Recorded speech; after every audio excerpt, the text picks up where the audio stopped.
این قطعه خراب راه را تعمیر و منفرش می‌کنند. آن هم باشد با مبلغ مهاجران و طریق حشر.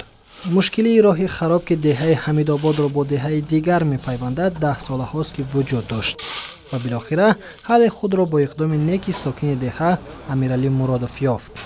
او در روسیه به حیث مهاجر کار می‌کند و از مبلغ‌های پس‌انداز کرده‌اش خواست در آبادی دهه‌اش سهم گذارد.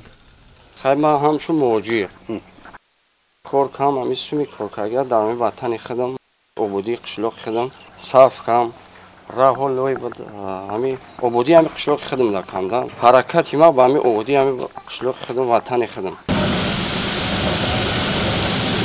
حال حاضر در 1 کیلومتر راه شغل ریخته ایستادند. تنها برای شغل قریب 30,000 سومانی خرج شده است.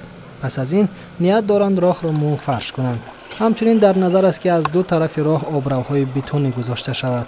در این کارهای آبادکاری سوزندگی در دیوان میشه، البته سهم مهاجران مهنتی که در خارج کشور قرار دارند بنیاد کلان است و همین کارهایی که رفته اصلا بیشتر از حساب همین مهاجران رفته است. از آن جمله با اولیاءهای نیاز کمک است با اولیاءهای کم بیداد، همچنین با اولیاءهایی که مریض دارند بیمار دارند و هم اینچنین با قدر امکان با مؤسسه تعلیمی یاری عملی خودشون میرسانند.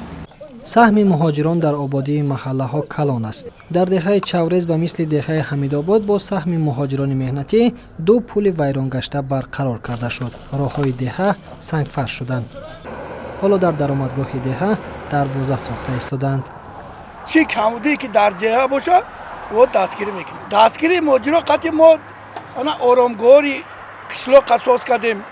با اینا در قشلاق زبر شورا توزه کردیم، سیمنت ریختیم.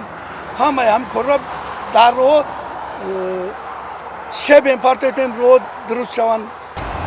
سالهای اخیر مهاجران مهنتی برای ساختمان و از نوسازی محل زیستشان هرچی بیشتر کمک میکنند و مبلغ میفرستند.